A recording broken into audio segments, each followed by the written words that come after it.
Nope. I got a review to do.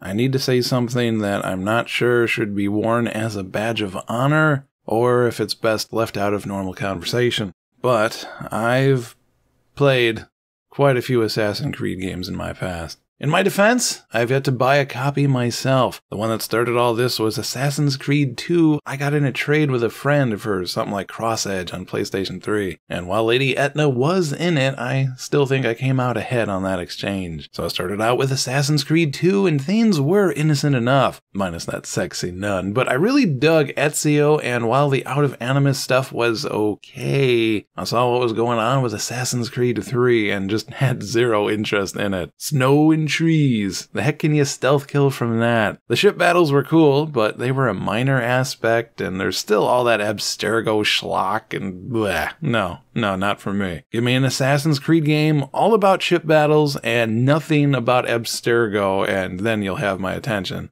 And then Black Flag came out, and damn it, fine, I'll play your stupid combat plunder sim with treasure maps and diving bells, and you had me at shanties. I still listen to those things. So since then I've played Unity, which was painful to play, and Syndicate, which was even more painful to comprehend. But here we are at apparently the start of it all with Assassin's Creed Origins. Black Flag's trailer really stood out from the rest, and Origins did the same. You got the nice creepy, dark setting of ancient Egypt and all the emphasis on death in the afterlife, a sprinkle of political drama and turmoil, and there's plenty of room for some stealth stabbing to go on. It also featured a bunch of combat moves you can replicate in-game, which is always a bonus. Plus the song they used set the tone in a great way. Not gonna lie, looped the trailer in another tab for a few hours due to that song alone. But hype only sets the stage and works the crowd to loosen their wallets. How will the actual game measure up, hands-on? Assassin's Creed Origins opens up in just about the biggest mess of confusion I have ever seen in a video game. This is the first real taste of the game proper. You have your most captive audience waiting to see what's in store, and we get this. The trailer moved from time and place so smoothly, but here, comparing it to the trailer isn't really fair, at least in terms of quality between the two. So let's just forget the trailer happened for now and give the game a fair, if not overly beneficial, shake of it. When you start up the game, you're treated to a cutscene where, honestly, we don't know anyone or even the main character's name, but it's just getting started, so they got time to get that sorted out. It's establishing setting. Old Egypt. Everything's doing okay. Serviceable, but not bad by any means. You got a sense of scale of the monuments, Prince Ali's arriving with elephants on parade, and you see some brief love between the main guy and chick. And then we get the duel of the sassy lashes. There's some serious guyliner stare-down warfare going on here. Why the sudden dramatic emphasis in stare-down? No time. Mask. Mummy. Slap. Touchdown. Scream. Masks. Scream again. Fast forward a full year. What the hell just happened there? Nothing was explained. I can't even say anything was even teased. It just, hey, we need to get the game going, so just put on a parade, show a guy, do some cryptic stuff. Unfortunately, this isn't the end of the game's story problems, and keep in mind, I'm comparing this to other Assassin's Creeds. This intro is really out there. To somewhat compensate, we are next treated to this guy, who not only has a list of names literally tattooed into his arm, but he crosses them out with a blade of an arrow when finishing them off. I can get behind this guy. He's a man with priorities and a sense of organization. Hey, hun, what's on the to-do list today? Oh, my right bicep's telling me it's a full day of interrogation of the Ibis, and then it's a quick meeting with the snake. Busy day. Well, off to work. The scene also starts to showcase the Kratos quality tendencies this guy has, which is also something I can get behind. Early Kratos. None of that sequel shenanigans where they stretched it out way too far. I got a bad feeling the next one of that is actually going to end the opposite way Origins does, but we'll cross that bridge when we come to it. One thing that did stick out of place was this one Chuck Norris-like line. Sleep. I never sleep. I just wait in the shadows. I mean, I know they were trying to make him sound badass here, but it really blew the whole bit. Minus the dagger, mask, impalement, that did make up for it. And then we shift to potential dream sequence Sandstorm. Herein comes the fighting tutorial, which isn't half bad. Storyline-wise, we are fighting the guard of the guy we just killed in a cutscene. Not much of a guard, but then again, we are awesome. But for the timeline's stake and all this, he admits we killed his master, so this is after the faced mask stabbage, and somehow we are here just outside of Siwa, when a second ago we were really far away. So I take it we jumped ahead another chunk of time? Okay, that was a bit sporadic to process, so let's summarize. Cutscene starts out okay, but awkwardly veers off course. We jump ahead a full year, we Kratos Norris a guy. A few days or likely weeks later, we kill his guard to tie up any loose ends and for the combat tutorial. I honestly thought I nicked the side of my controller on the couch and skipped an important cutscene as it's so weird. I later made a new save and yep, that's just how they wanted to begin the game. For some reason. Fortunately, this lack of storyline mentality and the start of the game are the roughest parts to get through. Give or take, but the idea of it gets stuck in my head, and I have difficulty getting past it. It's like staring at the Mona Lisa, but only now she's got something stuck in her teeth. Da Vinci could have fixed it, but he specifically made it like that. Why? Why did you make the game this way, Da Vinci? This is the first thing we see. This sets our expectations for the entire rest of the game. And we've seen them do so much better. From hitting start to gaining control of the main character takes 3 minutes. You know what else takes 3 minutes? That slick as hell trailer hyping up this game. In the same amount of time, they painted all the major players, stacked up intrigue, and did it in a smooth and sexy cinematic. Caesar's a dreamboat. And this is what we get in-game in the same amount of time. This is why I said you can't compare the two. One does an amazing job. The other is pretty terrible. To cap this off for now, as well as highlight how weak the starting story really is, I gotta tell you about the Magic Cave. Admittedly, I got here way earlier than the game wanted me to, but I'm glad I did. After helping a kid out of a hyena den in Siwa, I ran across this literal hole in the wall. What makes this cave magical? In this case, a few things, but let's start with the second one. This wasn't actually a cave at all. It's a crypt. But I already gave it the title of cave though, so the name's staying. This place apparently holds the bodies of all previous Magi. A high rank of honor, the main character and his father's fathers have been for generations. Think a Jedi of the Sands, who aim for peace for their gods and justice for their people. Now the real magical part comes in that main character comments often about this place as I explored it. He mentions his family, how the place has fallen into disrepair, and how you can even find the final resting spot of his son, where you can interact with and hear a few poignant lines. In this one random encounter I stumbled into way early on, I got more tangible storyline in minutes than I had in the entire previous 2 hours. In fact, not for many missions, but many cities of missions and content later did I really get enough story straws to say we have something decent to start with, since this one is so utterly non-existent. If the designers wanted the player to ask, what happened here, to intrigue us to play more, I can't say they didn't get their wish, only instead of asking about the main character in his past, I was asking the question about the game and the developers themselves. The lack of story issue unfortunately never really goes away, but fortunately for everyone, this crypt is magical. Back in the beginning, after killing off that guard, you end up in a dark, dark tomb.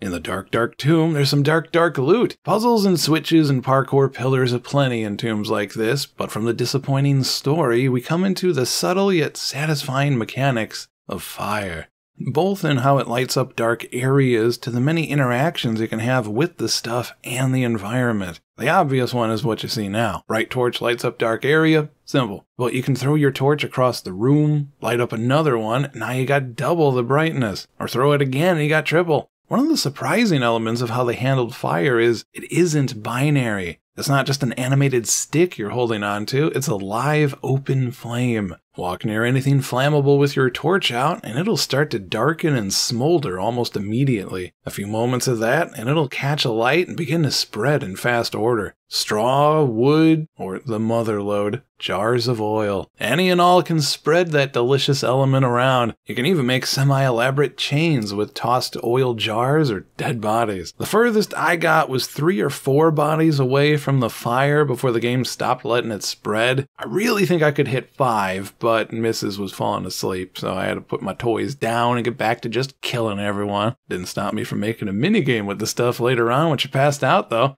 I'll show you some pointers to get you started on that towards the end. But of all the flamin' fun to be had in this historic sandbox, the single greatest feature of it, in my opinion, is you can walk over to an unlit beacon or brazier, and your character will extend his arm and spread it around. It's a silly little thing, but for some reason, I found it scratched some sort of itch. Usually in, say, Infamous or Saints Row, you wreak some havoc, and not only do you take out the gas station, but you tend to stack up cars around the pumps before letting loose a grenade to really crank up those fireworks. And while that does take a while to get boring, even with the odd ragdoll body physics thrown in, they always lean on the destructive side, so you can't help but feel a little bad about it, even if it is fake and virtual. But here, I remember seeing an unlit torch in one of the first caves I met in the game and wondering if I could light it. And just then my character reaches out his arm, and sure enough, the thing not only lights, but brightens up the entire side of the cave it's on. And the feel of the place even looks different. I went all the way across the room looking for any other torches I could wake up again. And from that first cave on, I never stopped spreading the glow. I can't really put into words why, but every time I entered a place with unlit torches, I had to light up at least one before leaving. I'm not sure if it was a mixture of role-playing the Guardian of Egypt and paying respects to the gods of the temples, or bringing lights to the long-abandoned caves is like a sign of hope or something, or old habits from years of Minecraft, or just some pyrocentric form of OCD. I don't want to set the world on fire. I just want to start a flame in your hearth. And what was that first place I started lighting torches like so? The musing, magnificent magic cave, of course. While there is a ton you can do and mess around with in Origins, there is no avoiding it was clearly influenced by other heavy hitters in the industry. While it isn't a straight-up clone of any one thing, it's hard to miss the comparisons once you notice. If I could summarize Origins, and props to the missus for hammering this out with me, Origins is Skyrim's exploration and lackluster quests meets Witcher's gritty world and lackluster combat. I don't mean to tear down either of those franchises. I've put hundreds of hours into each and mean them no ill will. But I think we can all agree Skyrim ain't known for its quests, as Witcher is known for its story first and combat a distant second. It isn't obvious at first, and the game still feels like an Assassin's Creed, but once you spot that Witcher vibe, you can't unsee it. Horse travel and its autopilot, hard level locked areas, somewhat rigid combat, and quasi-Witcher vision investigation areas. In many ways it's a great combination, but is it a good one for an Assassin's Creed? The open world, I'd say, is a win. Tons to explore at your own pace, no load screens between them, which is a nice bonus. You got multiple ways you can tackle things, and again, you got all the playground for fire as you'd like. But water is also a big point of this game, and while it's not as fun as the River Thames could be in Syndicate, even games like GTA can fail when it comes to water, and this one did it all right. So a Skyrim world to explore is an upgrade. Actually, on the topic of water, one way they prevent you from getting stranded and taking forever to get back to shore is, after a few seconds, they always spawn a boat for you. And not just anywhere, but the guy driving it wants to kill you with kindness. Hey guy, didn't see you there. Need a lift? I'm not sure if those guys are on an app like Scuba, but tip your drivers is all I'm saying. Now, a Skyrim world is great, but this place is set with the Witcher mindset of hard level caps and the combat that comes along with it. While it sort of fit Witcher with its RPG elements, here it just clashes and feels wrong. In previous creeds, you wouldn't want to mingle in high-level areas early on, but for the most part, you could skirt around the edges, and the fighting was simple enough you could Dynasty Warriors meets Arkham Asylum your way through the grunts and escape with parkour. But here, you know those annoying enemies that never stop blocking or spam fast, powerful attacks? And those heavy hitters that have tons of health and strong weapons? They basically combined all three of those enemy types together for everyone now. Oh, and even the guys with two-handed clubs have ranged attacks. So everyone is annoying, everyone is an archer, all the grunts have shields you have to counter as they never put them down, and fighting anything 3 levels above you is best avoided to save frustration because you're probably gonna get wrecked. As the story didn't give me any reason not to want to zoom past it, I went from quest to quest and only did minor side ones along the way that had titles that caught my eye. Because of this, I hit a particularly nasty wall where I was further along in the story than what my level would let me progress, which led to every encounter going something like this. Note these guys don't have regular shields, but tower shields, the best in the game. And there's 2 of them here. Luckily, you can light the torch on this corner, so I used that as a makeshift battle and cover station. But in the end, I only have so many arrows. Their health was so high. Most of the shots didn't even hit unless you put a talent in to break through the shields. And it only takes 3 shots and it's start over. Let me flash forward to the end of this little encounter here. Note the insane reload of this stun shot. You have to hit a button to get up when they hit you with it or you just stay down. And its trajectory-defying angle. Nothing makes me happier after 8 minutes of hell than seeing this as the end result. I was stuck in this hard mode predicament from level 20 to 35, and it was quite the annoying grind. The loading screens occasionally remind you that you only really get experience to level up from completing quests, as the minor objectives in cities give 200 to 300 when you need multiple thousands to ding. But I couldn't do any of the quests because the enemies were way too high. I ended up spending a full day of grinding. Bases, hidden objects, whatever I could find to prop myself up enough to not get one shot with a stray harpoon.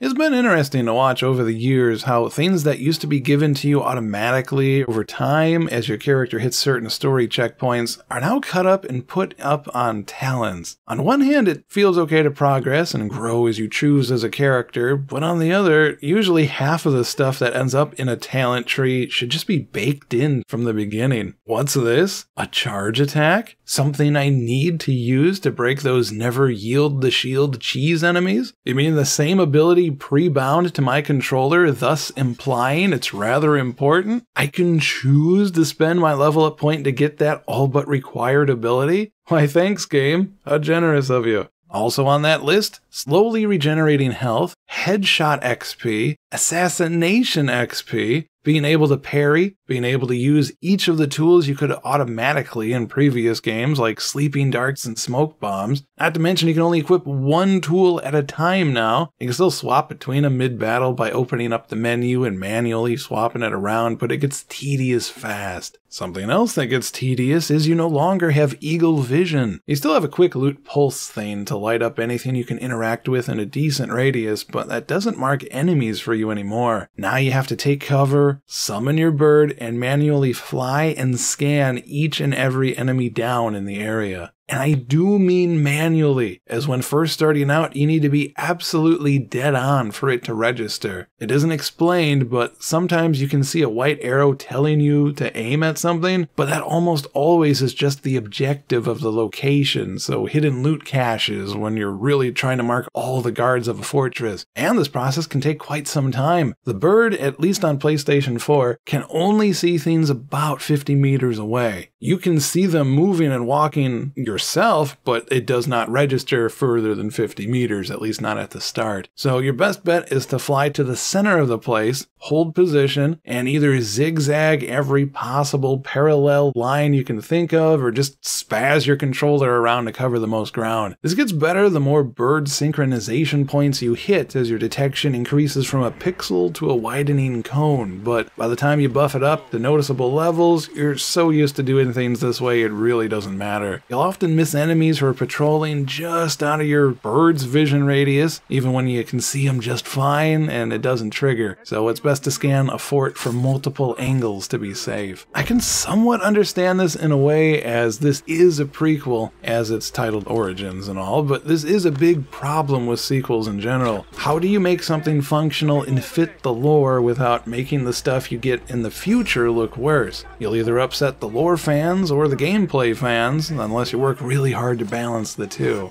Here they apparently sided with lore over gameplay, which, considering the lore in jeopardy, it's a bit surprising they went this route. But in short, I miss my scan button, as this change alone easily tacked on more than a handful of hours to my total playtime. But there's one major combat flaw I saved for last. Let me set the stage. You are the exact level of the enemy grunts at a fortress. Captains and commanders have 2 levels on you, but you're going to save them for last anyway. You find a hiding spot and call out the burb, carefully marking each enemy from multiple locations to ensure you won't be caught off guard. You put talents in to cover the essentials, and leveled up your gear to take a few hits if necessary. You begin picking off stragglers, trapping any alarms, and then purge this place in earnest. You've weakened the command enough to take out one of the high-ranking foes with impunity. You line up your target, hit the stabby button, and assassinate him point blank. Only problem is, assassinations don't one-shot enemies anymore. I mean, you can one-shot enemies with it. Are they higher level than you? In this example, he's 2 levels under me, and I'm fully maxed out. Tough luck there, pal. Now you got a guy with almost full health, alert, angry, and in melee range.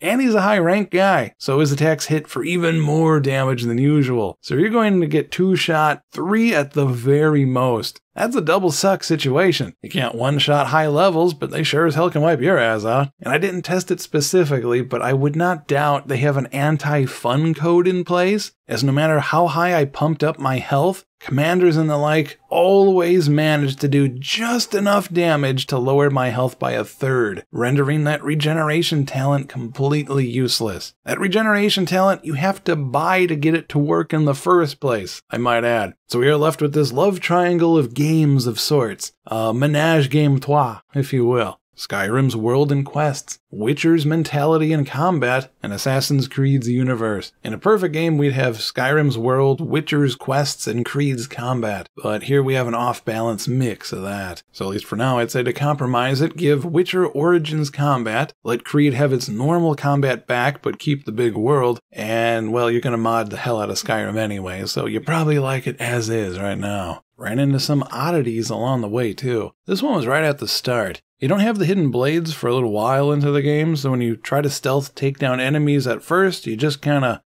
maul them with your fists. They're just rolling in agony. While it solves one problem, they created one that doesn't need to exist. And as best as I can remember, it's a problem that has never existed before. Once you knock an enemy out, or whatever the state of hell that guy's in, you can't move the body. You should be able to pick them up and put them in a bush or something out of the way. But here they just drop to the ground like an anchor and never move. I mean, you can kill them, but that's a wee bit excessive. I tested it out, and while one guard literally walked around the guy, this does alert some enemies and can completely blow your cover. Most importantly, after not playing a Creed game in a long while, I had muscle memory of wanting to pick up these guys, but the game would not let me. So I don't know how they forgot to code this function in, as it looks so weird to boot. Something else sorely missing is the emphasis on history. Previous Creeds, you'd get a pop-up every darn building you came across and person you glanced at. But here you got Cleopatra, Caesar, and pyramids.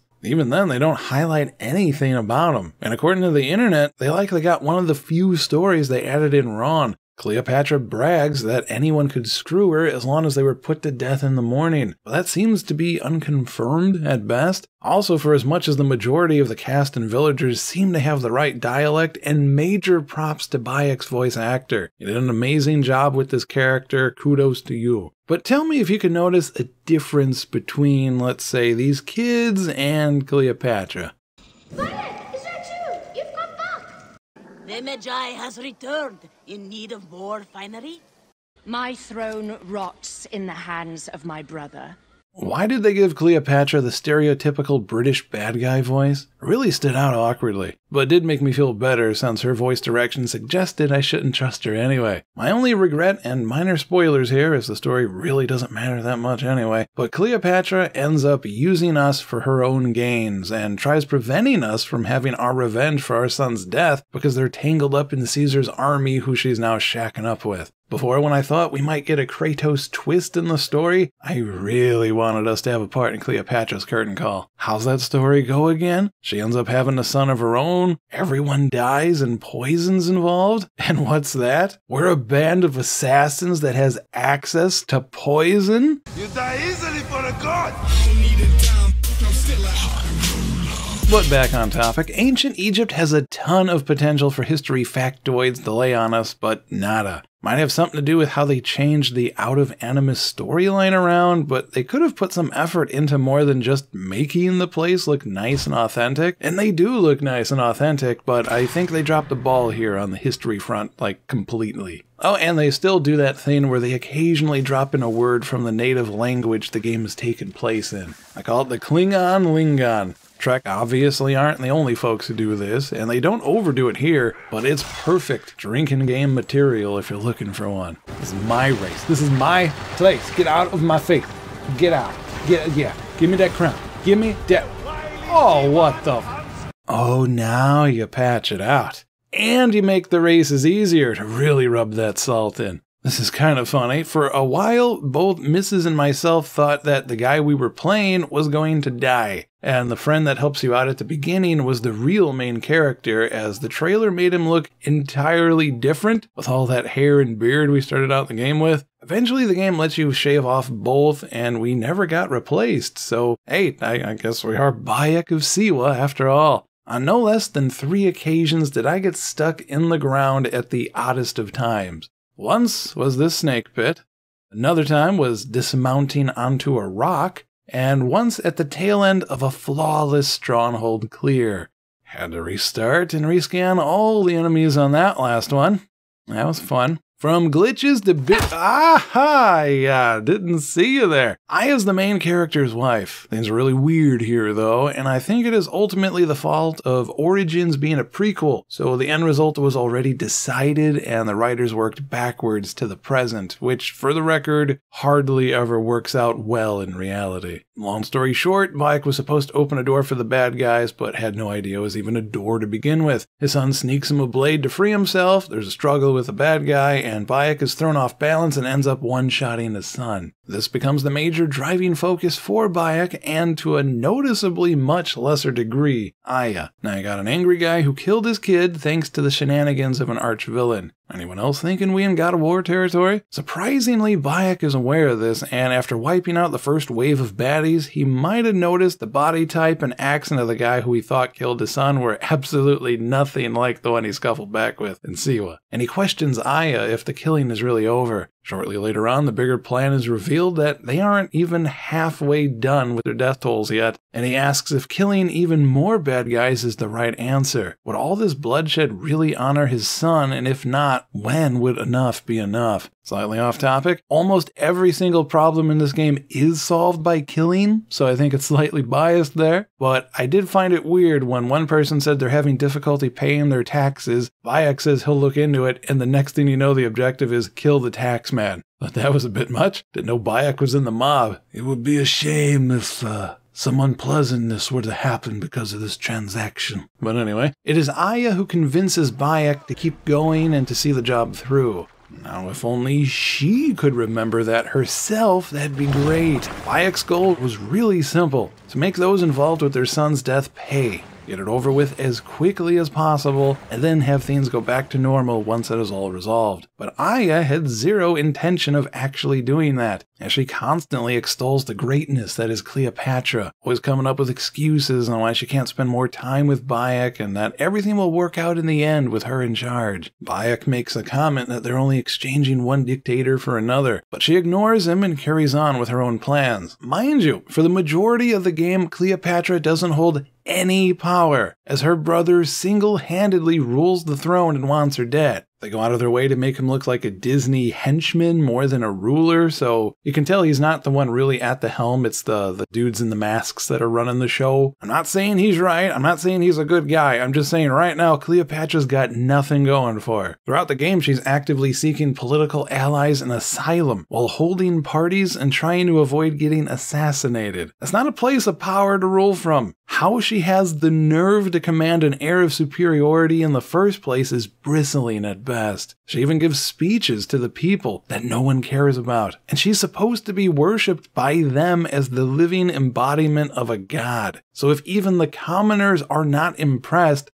girl, you got some problems. So for her to demand us to follow her rule, and for Aya to repeatedly push Bayek away for this obvious schemer comes across as idiotic, short-sighted, and selfish. I'm not sure if this was the game bending over backwards to be able to say, look, we made the main chick support another chick rising to authority, yay girl power, or what. And there was some of that popped up now and then, usually around Caesar, and proving him wrong, but nothing that took us out of the experience like what happened in Syndicate. It is there if you look for it in Origins, but it's subtle enough for you to choose to miss it. At the end of the day, as long as I can play my games in peace and not have some cause shoved into my face constantly, I'm good. Just give me the gameplay, keep your friggin' stuff to yourself. Update! Ubi just dropped a free update all about history. So, I mean, I'm glad it's there now because it was so obviously missing at launch, but it's weird they didn't have any of this in at day one. Did they do that to rush the game out faster?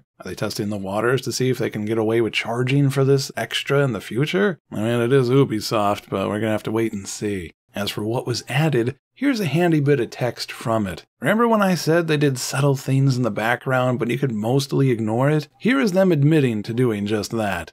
But back to the review. In the end, Aya just walks away from all her commitments with Bayek, and the writers have them nonchalantly, awkwardly, and most of all, aggravatingly break things off for almost no reason at all. This was quite taxing on both the missus and myself, as even though the ending was predetermined to align with the first Assassin's Creed, and thus they were themselves tied to that, they still could have swung this in so many better ways that would have been satisfying and worth the effort of making it through the bleh at best story, if they would have just tried, at least. For people with such strong convictions like the Assassins to cave under absolutely zero outside pressure and with nothing restraining them at all was shenanigans. Want to keep them apart but stuck to their own cities? Fine, they got responsibilities to their brotherhood and need to keep that priority over their relationship. But every couple months they still need to exchange information. And boom, it's right back to that long distance relationship. And things were fine long distance at the start of the game after all. And now that they're guarding their own cities and allies closely, it'll go back to that. But information is awful important, so every few months they can spare a day or two to meet up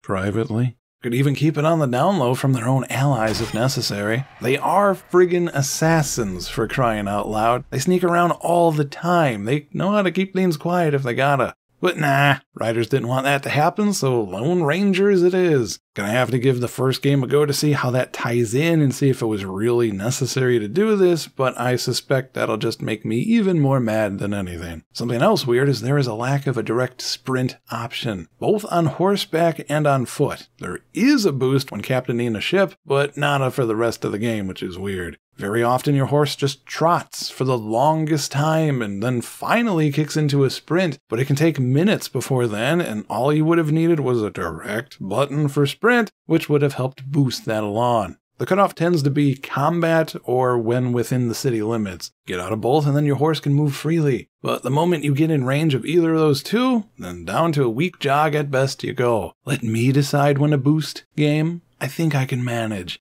For all the previous series' faults with parkour, they all but nailed it in this installment, and I really do gotta give it to them. Unity was abysmal. I heard it described as parkour auto-correcting, and that was just about right. It got better in Syndicate, though there were still some sticky moments, but here things are just about where they should be. Still run into the occasional slowdown where you're just booking it up a building, and then you stop moving because Bayek can't find the ledge right in front of his friggin' face, or he does climb up, and then the pace really slows down, and it's almost always happening right at the very top of a building when you tend to want to avoid getting shot in the back the most, or just want to get out of sight and undetected as quickly as possible. They could work on shortening those animations or gaps in grabbing detection, but all in all, it's the least frustrating parkour experience I've had in a Creed game by far. Almost no time was spent at all swearing at the controller for getting stuck on a corner I didn't intend to. Though, navigating the menus and accidentally calling the bird instead of doing a quick pulse scan, that's another story.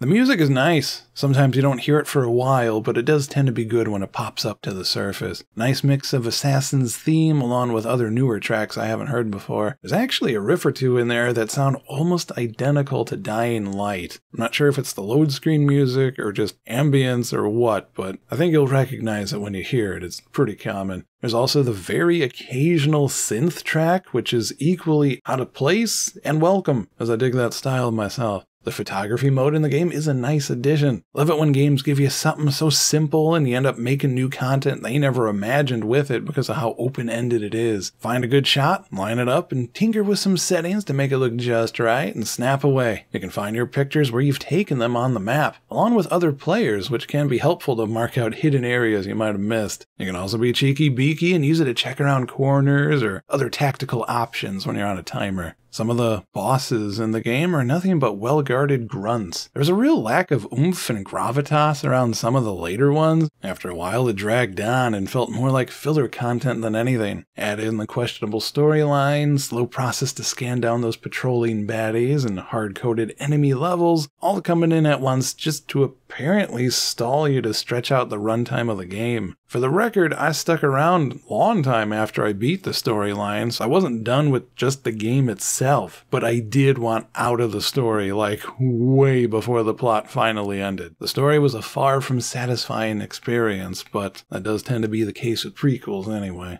I did appreciate how they finally explained the logo, how that came to be. I won't spoil that for you. And also you get to see how you minus a finger in order to use the blade, though clearly you don't need to do it to use it, but either way, I did like how they tied that in. And then out of nowhere, they give us boss event fights like this. They tend to be summed up with use your bow and stay out of the fire, but hey, at least they look cool. Oh, and I promised you a fire minigame, didn't I? You can come up with whatever house rules you like, but at least on PlayStation 4's normal model, I don't have the fancy one, you are capped at about 100 meters before things stop registering. Some spots it's closer to 90, others 105, but right around 100 is the cap. I prefer the topless as it has some nice shots built in, but the goal is to find something flammable and hit it with a flaming arrow as far away as possible with, preferably, the fewest amounts of arrows. Now you're going to need a legendary firing bow. If you want to get super technical, you could just do it with your own torch because you can drop it on the ground, look at it with your arrows, and ignite it that way. But for the constant how far up we're going to have to pull to hit our target, the arcing, it would make it very clunky and annoying, and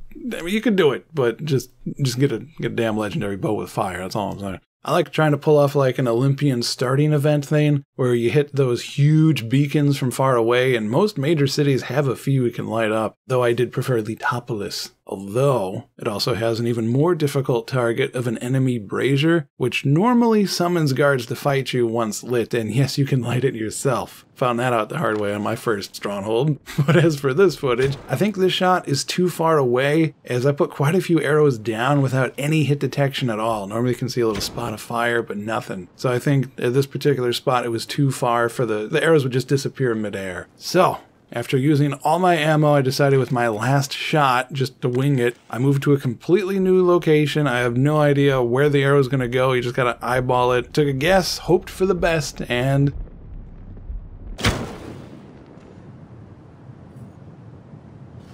I'm PsyCoCinematics, and this is my favorite part of the Letopolis. For another variation, you don't even need a bow, and you will have unlimited ammo, which is a nice bonus, but at a cost to range. You can still try hitting flammables with tossed fire torches. Either direct hits or rolling torches can count. It's going to be a factor of how far away it is for it to trigger, as well as house rules on whatever you and your friends decide what is and out of bounds. If you haven't tried the game out yet and are planning on getting into it, here's a couple tips from what I've learned the hard way. I'd recommend doing all the side missions you find as you come across them, and to stay as high level above enemies as possible. Slightly on tangent, the first city in the game, Siwa, kind of screws you over on this, but there's one spot in particular, there's guys that are like level 28, and that zone range should only be 1 to like 8. The game kind of puts it in your head that you're going to get screwed over on the literal first city. So, just saying. Your weapon of choice might dictate how high you can go. I preferred a heavy mace at first, and then later on moved over to a heavy axe as I unlocked more attacks with the talent system. And I preferred the heavy axe in Unity as well. That's what started it all. But both are more powerful, but slow. But you might like a faster weapon like the dual blades, or any of the single-armed weapons might be more your style. I found the dual blades to be a little too good in combat, and mixed in with the button mashing play style involved, it got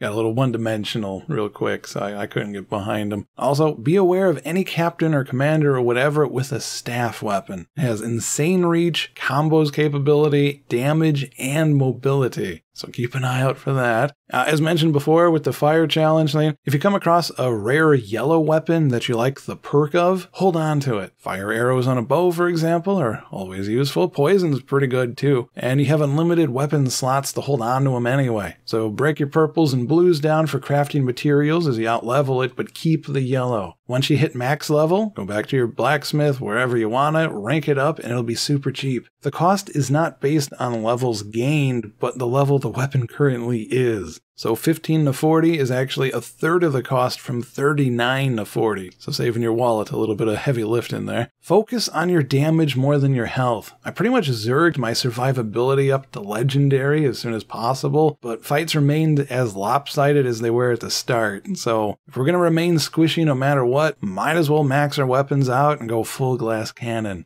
All in all, for Assassin's Creed fans or otherwise, I think this is worth the look. Get it on sale if you gotta, that's fine with me, but as long as you dig the core experience, you're looking at a good 60 to 100 hours of DLC-free game time I think you'll like. The Ubisoft store is of course in full effect, and you got just tons of things to throw money at. And by the way, they give you just enough not to be able to buy anything worthwhile. Curious that, but all that stuff is easily avoided anyway. It's mostly just cosmetic or weak weapons you can get better yourself. I got no plans on getting paid DLC ever, but even with the frustrating bits, I had a decent time. Bayek's charm goes a long way, and even if it takes some finessing on our part to make it work, stealth stab in action is still just as good. This is my first full-scale review in quite some time. I'm looking to do more of these in the future, so if there's any game out now or soon to be that you'd like me to take a gander at, feel free to give me any suggestions you like. Thank you for watching. Take care.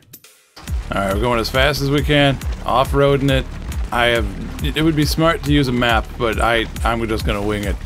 It's a little rough terrain here, but the horses are fine. Oh, the carrot. Oh, good suspension. Okay, just what? Okay, the rocks are fine. Stay as flat. That's good. Probably should stay on road. Got aggro from something, but we're good. We're just gonna figure. Okay, that's a bit of a drop. We're fine. Yeah, it's all good. It'll regenerate. You're good. Give us some carrots when we get back. Just stick to the ground. A little bouncy. Just a little. Okay, that's a lot of air. Perfect. Eeny, meeny, miny, Mo. We'll go with Mo.